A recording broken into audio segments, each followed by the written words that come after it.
Online फसवणुकीच्या प्रकरणात ग्राहक न्यायालयाचा एक मोठा निर्णय समोर येतोय। ऑनलाईन व्यवहारात फसवणुकीच्या प्रकरणांमध्ये जर ग्राहकाने स्वतः ओटीपी दिला तर बँकेवर उत्तरदायित्व नसतं, असा महत्त्वाचा आणि मोठा निर्णय ग्राहक न्यायालयाने दिलाय। या निर्णयामुळे आता भविष्यातील डिजिटल व्यवहारांसाठी धोका आणि सुरक्षिततेबद्दलचे नियम स्पष्ट झालेत। दरम्यान एक घटना अशी घडली, त्यानंतर एक मोठा निर्णय घेण्यात आलाय।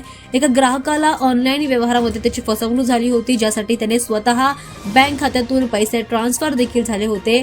ग्राहकाने तक्रार केली की बँकेकडून सुरक्षिततेची योग्य काळजी घेतली गेली नाही, परंतु त्यानंतर याची चौकशी करण्यात आली आणि चौकशीमध्ये असं स्पष्ट झालं की ग्राहकाने स्वतः ओटीपी फसवणूक करणाऱ्याला दिला होता। त्यामुळे व्यवहाराची परवानगी त्या फसवणूक करणाऱ्या व्यक्तीला मिळाली आणि त्यामुळेच लाखोंचं नुकसान झालं।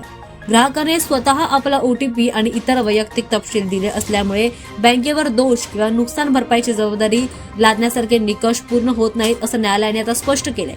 त्यामुळे आता बँक आणि ग्राहक दोघांनाही डिजिटल व्यवहारामध्ये अधिक जबाबदारी स्वीकारण्याची गरज आहे। त्यामुळे इतर कधीही तुम्हाला जर बँकेकडून फोन आला असं जर कोणी म्हटलं तर त्यावर तुम्ही लगेचच विश्वास ठेवू नका, असं देखील यामध्ये म्हटलं जाते।